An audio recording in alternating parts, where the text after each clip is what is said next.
Javante Myers-Kearney. Mr. Myers-Kearney, you're charged with criminal mischief. You're facing up to a year in jail and or a $4,000 fine. We're going to do probable cause. You have the right to remain silent. Anything you say can or will be used against you. You have the right to have an attorney present. If you cannot afford one will be appointed to you. Yes, sir.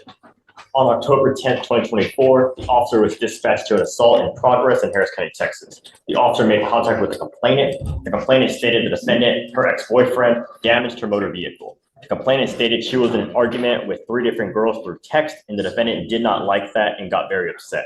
The complainant stated she asked the defendant to go outside to her car to grab some diapers, and the defendant started damaging the motor vehicle due to the motor vehicle not being unlocked. The complainant stated the defendant was smashing the windshield and kicking the doors. The damage was estimated to be approximately $1,000. The officer made contact with the defendant. The defendant stated the complainant doesn't need to press charges as they have a child together and that he is willing to pay for all the damages.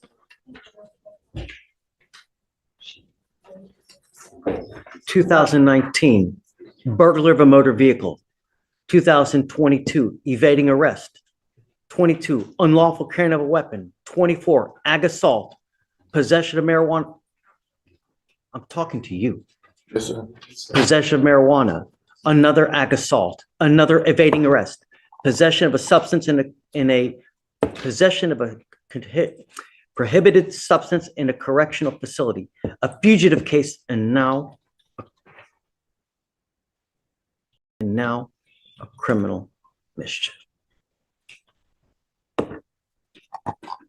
1, 2, 3, 4, 5, 6, 7, 8, 9, now 10. How old are you, Mr. Javante Myers-Kearney? 23.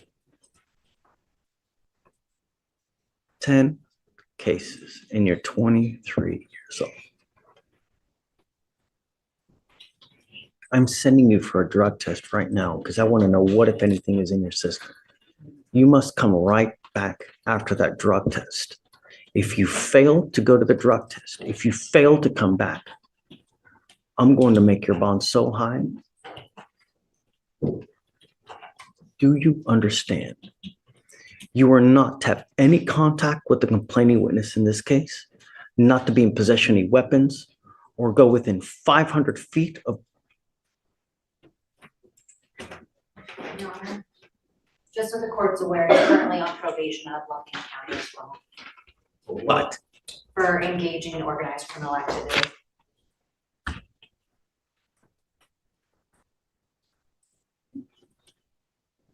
What else does he have at accounting, Kennedy? Steph?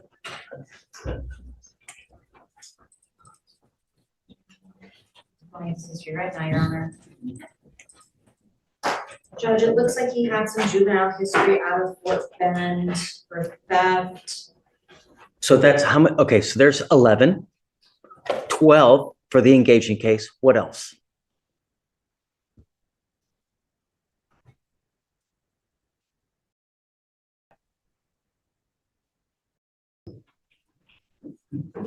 That looks like it for the actual file cases, Judge. Yes.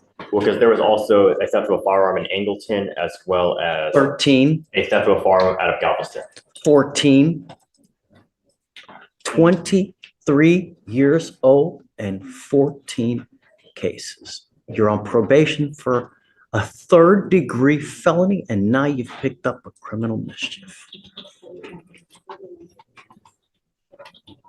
I'm going to put an ankle monitor and I'm giving you a curfew of 7 p.m. to 7 a.m. and I'm going to have you come here twice a week to prove to me that you're not consuming alcohol or illegal substances. Do you understand? Yes, sir. One false move, holy moly.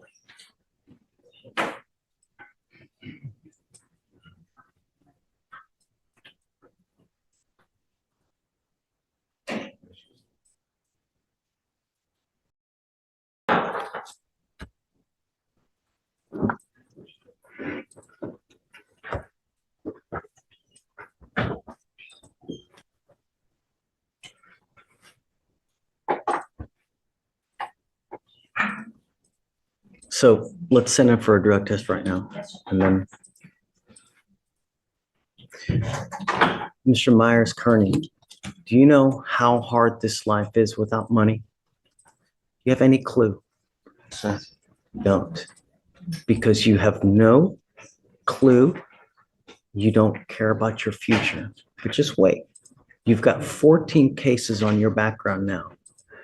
All you're doing, you're making your life impossible to live for the next 30 years of your life. Because when people see this, what do you think they're thinking? Do you have a job now?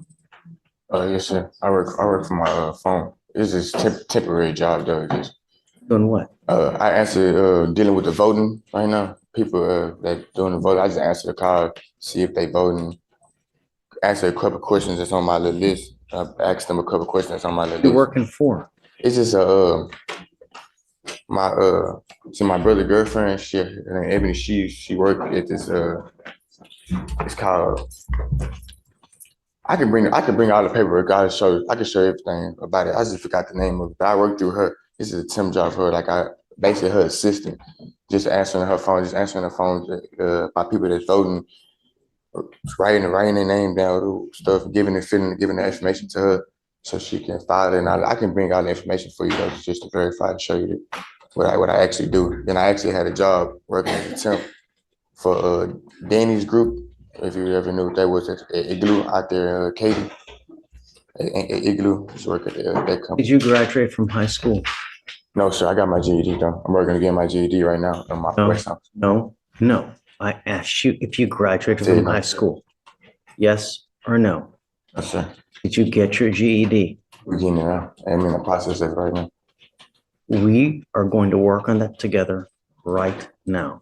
So what I'm going to do is I'm going to set your case off and I want you to show me what you have done to get your GED. I'm making that a condition of your bond that you get your GED. And if you don't do anything, it's not going to go well between you and I. Do you understand? Yes, sir. Okay, guys, if we can send them now for a test, you're to come right back. Take a seat for me. Arredondo Chavez. Stephen, I need your help. Mr. Cormier, right? Yes, sir. You have 2 felony warrants for your arrest now. 2 felony warrants for aggravated assault with a deadly weapon, 1 for aggravated assault of a family member, 1 for aggravated assault with a deadly weapon. You've made bond on our interference case, but it looks like they just filed on 10/10, which was about 8 days ago, 2 felony assault cases. So we have to take you into custody. You do have a lawyer coming today? Yes. Okay, so what we're going to do is we're just going to verify that the warrants are valid. If they are valid, I have to take you into custody. You're being held at that right now at no bond. So at some point you'll get in front of a magistrate and I don't know if they'll set you a bond, but I'll have you talk to your lawyer today as well. Okay? Goes with you. Judge Victoria said something. We had him scheduled for a TRS, but he wanted out before he could do it in custody. And they were PR bond. No, I'm not done with continue to give you PR bonds and you fail to appear. No, it doesn't work like that. We give you a PR bond, you don't show up. We give you a PR bond, you pick up a new case. You know, it's over and over and over. I mean, when do we say when, Mr. Williams? I got into a program. I got into rehab. I got off. I was homeless. I'm from South Carolina, and I got into a program. We're up to 3 cases. We're up to 3 different times you don't appear. I mean, when do we say when? They threw my paperwork and all this type of stuff away. I didn't know nothing about this. Oh, they give you paperwork when you leave the jail.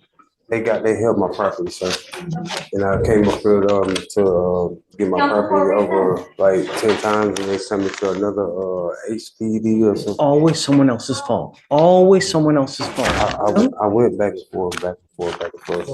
And that's why I got off on that error and got into a program like I told them I was going to do, and now I stayed up here so I could come up here and see what's going to go down with this right here, because I'm going back home.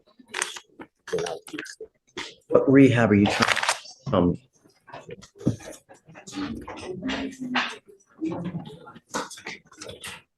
Gifted Souls in Pearland.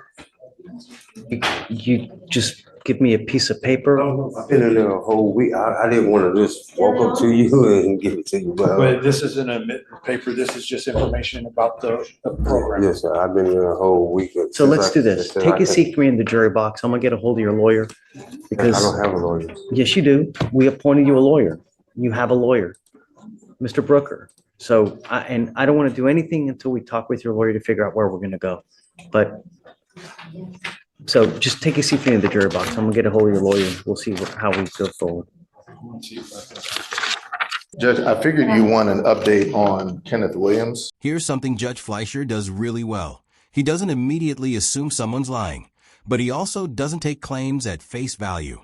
Notice how he's asking for proof, documentation, and verification. In court, evidence beats excuses every single time. If someone says they're in rehab or treatment, should a judge trust their word alone or require proof before making decisions? Do you recall we met on him? Looks like it was back on the 27th. Due to his failure to appear on one case, his bond was revoked. He went into custody. He bonded out. I wanted to just kind of share with you what's been going on since then with him. Okay. So, Judge, firstly, Mr. Williams has been staying at a place called Gifted Souls. It appears to be a mental health treatment facility. They helped him to get here today, so on and so forth. He does not have a phone as of today, but he intends to get one today, is my understanding. That will keep us in better communication. So originally I was appointed on, I believe, 2 cases, and then there was a third somehow. So I ultimately got on that case too. Spoke with the state. There's still some discovery outstanding. Even the offense report, strange because it's HPD, so we don't have that either. So they're unable to make a rec or anything at this time. I'm comfortable with him on bond, Judge, based on what he shared with me, that he is being treated by these folks. And I wanted to just get him out of the jury box so we can prepare his defense and move on from there. But last time you had some concerns, so I just wanted to make sure that we talked.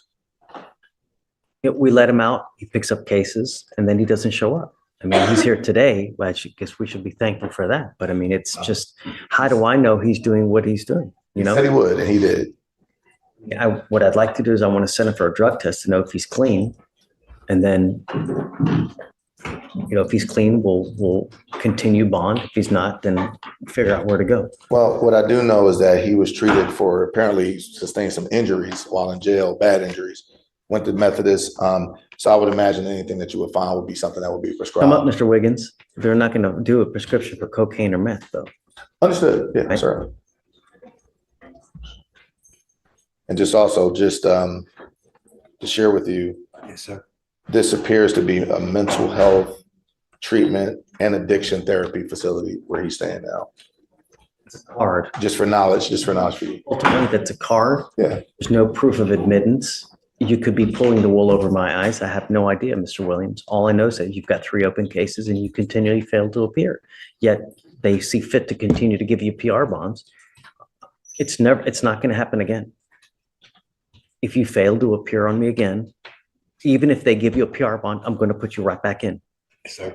You understand? Yes, sir. You're not to use alcohol. You're not to use illegal drugs. And I'm sending you now for a drug test because I want to know what, if anything, is in your system. Yes, sir. You're not allowed to use anything. If you have a valid prescription, okay. But there's no valid prescription for meth, cocaine, psilocybin, PCP. There's no valid prescription for any of that. And I'm telling you not to drink alcohol as well. If I find that you're using any of that, I'm going to put you in. I'm not giving you another PR bond. So how do I know that you're in this actual facility? That's a card. You can get that on the bathroom wall. How do I know that that you're actually there? Spencer, but we can call him right now. I just don't have a phone, sir. And Judge, I'll do the footwork on that. That's something that we've taken upon ourselves to verify. But based on what Mr. Williams has shared with me, I feel comfortable with what he shared with me today is true. He intends to get a phone today, so that would allow me to keep better tabs on him and keep him better advised as to what's going on with this case. But right now, the state doesn't have all of the evidence. So this, I'm not waiving his appearance anymore. He's got to appear here from now on. Okay. How long till you get everything? The case is just too much drama. It's time to put it to bed. Judge, it looks like everything's been requested. We can, I'll follow up with my admin and see where we are. It's weird. It's an HBD case from I know they September. did. It should be in. That's what defense and I were saying at the table. HBD uploads their stuff immediately. There's no excuse as to Policy why. actually, Judge, to do it the same day. That's for Williams, right? Yes, it is. So I'm gonna send them, so pick a day next week. We'll have them come back. I want you to bring me proof that you're actually in this facility. I don't want just a piece of paper. I want proof that you've actually been admitted and that you're staying there, because I don't want you out on the street. That's what I've told you since the beginning. I don't want you on the street being up to no good and just living on the street. If you have a place to stay, wonderful, then that's okay with me. But street is not okay. Thank you, Judge. We'll Okay. take care of it. All right, so pick a day next week. You have to be back here and I'm sending you for a drug test right now, Thank you, sir. Thank you a lot. For now, Judge, may you step into the gallery? please. Can I get my little? Yeah. This is one of the most interesting moments in the hearing. The judge makes it clear he doesn't want the defendant living on the street, but he also refuses to ignore repeated failures to appear in court. It's a balancing act between accountability and rehabilitation.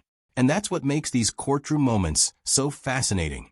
Where do you draw the line between giving another chance and protecting the community? Let me know in the comments.